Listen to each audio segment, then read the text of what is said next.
All right, hello everyone. Back with another theme of the month, mental performance video with Coach Busy. Our theme on the month for the month of May is filtering feedback. All right, so quick review of our mental performance training plan so far and kind of what we've been building off of.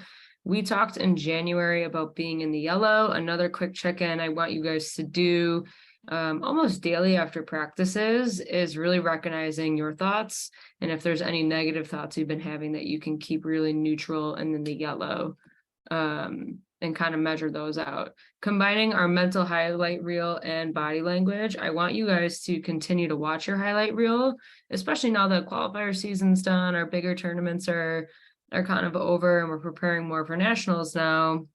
We should have a pretty good highlight reel going.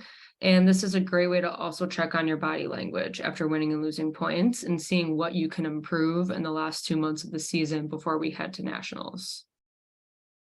And then last month, we talked about the relaxed mind, focused body, or 2 months ago, I should say.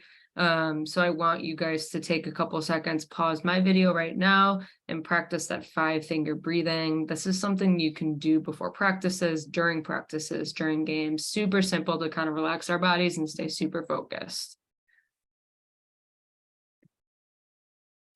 All right, so we are going to talk about filtering feedback this month. Feedback is the different ways that we can evaluate our game. So a lot of feedback can come from watching video and watching ourselves perform. A lot of our feedback also comes verbally, especially in practice. That comes from our coaches, from our teammates, sometimes at games from our parents as well. So different things that we're being told to do the same or do differently. That's verbal feedback. And then stats can be feedback also. So I finished my game, I see I passed like a 2.5, which would be great.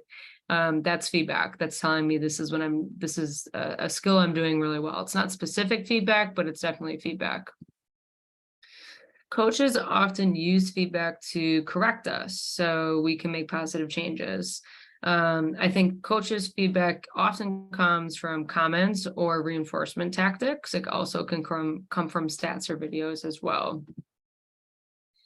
We also are giving feedback to ourselves almost constantly when we are using self-talk. So we are reinforcing our behaviors on the court and off the court just by the things we say to ourselves. So anytime we are talking to ourselves, that's giving ourselves feedback, either good or bad. Some examples: I got this, retry, hit hard, that's feedback. If I tell myself that pass was horrible, move your feet, that's also feedback. Not the best feedback. Move your feet, it's not bad to say. That pass was horrible probably is not my most helpful feedback, but feedback nonetheless. All right, before we get into our activity, I want to talk about what I think are some rules of feedback. I think the best types of feedback really should be given through positive language. So avoiding words like don't or can't and saying things that just tell us what to do, what to do instead and not what to avoid, if that makes sense. So instead of saying like, don't drop your arm, because that's not going to make me feel better, because that means, oh man, I'm dropping my arm. If someone says, keep your shoulders forward, that's different feedback to me, because that's telling me something to do instead of something to avoid, which is super helpful. Feedback should also be specific. So sometimes we make small comments like good work, good job. That's not bad. But if you're really giving feedback, or you're talking to yourself, your coaches are talking to you, I prefer more specific feedback. So like, way to square up on my set is better than good work, because the second one, or the first one, way to square up on my set, actually is telling me what I'm doing so I can repeat it. And I think feedback should be equal. So your coaches really should be giving feedback equally to each player on your team. So everyone should be talked about just about the same amount at any given practice, or talked to the same amount at any given practice. All right, so we are going to go into our activity now, which is called filtering feedback. So I think often, a lot of times I'm hearing this from your coaches and even from players is, we got teammates that are maybe kind of harsh on us, or teammates that are saying things that don't make us feel good, or we say things ourselves that don't make us feel good, or maybe our coaches said something that doesn't make us feel good when they're trying to give us some feedback. And I think a lot of times players can take that personally. And I want to give you guys some tools to weed out that kind of stuff and the tone of it and what people are saying, and actually just listen to what changes they're trying to get you to make, as well as yourself. And so I want you guys to, once I've done explaining it, I want you to draw out a picture of a filter on a piece of paper, just like the one, either of these on the side. You could use those as examples. And essentially, I want you to write out a couple of examples of some feedback you have been given this year, either by a coach, a teammate, a parent, or yourself, or even like from stats that might have come across as overly negative or even overly positive. So let's say you have an example, something you heard that was like, my coach was trying to tell me what to do, or my teammate was trying to tell me what to do, but I was just really mad by the way they said it, or it wasn't super helpful. So I want you to write that out kind of on the top. I'll show an example after, on top of the filter. And then I want you to filter out the feedback and really just write down, we're going to practice again more of like our yellow or neutral statements of what are some changes we can make. Super simple. And I want to remind you guys that feedback is just about skill. It's not personal. So, coaches aren't perfect. Our teammates aren't perfect. We aren't perfect. Sometimes we're going to say things in a way we didn't mean it, or maybe say things kind of harshly or like overly positive where it's not really helpful. And I want us to focus on the different ways to make that actually helpful instead. And so here's my example, my beautiful picture here. So I have a couple examples at the top that you might have heard before. Like, I feel like I'm the world's best attacker. That's totally positive. That's a horrible pass by me. If I filter that feedback out, what is it actually trying to tell me? So the world's best attacker, let's say, I hit like a 350 or a 400 one game.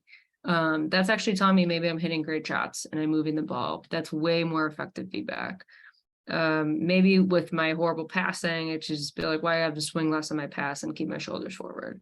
And so I want you guys, you can do as many examples as you want, but I want us to practice how we can filter out our feedback to take away the big message from it. So go ahead, pause the video. Here's our instructions again, and do that with some examples from the season.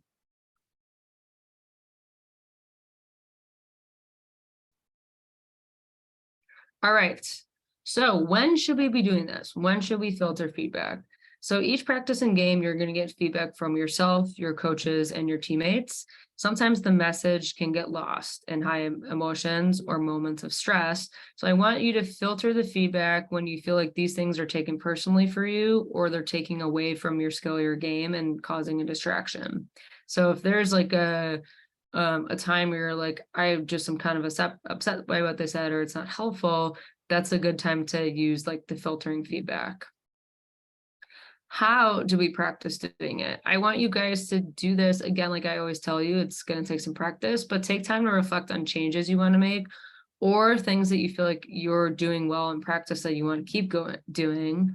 And then during like water breaks or pauses and drills or in between points, I want you to filter out, it says filter out the neutral statements. I want you to filter to make them neutral statements, to only focus on these and not the emotion behind it. And so maybe it's helpful to include the filter like as an image in your head.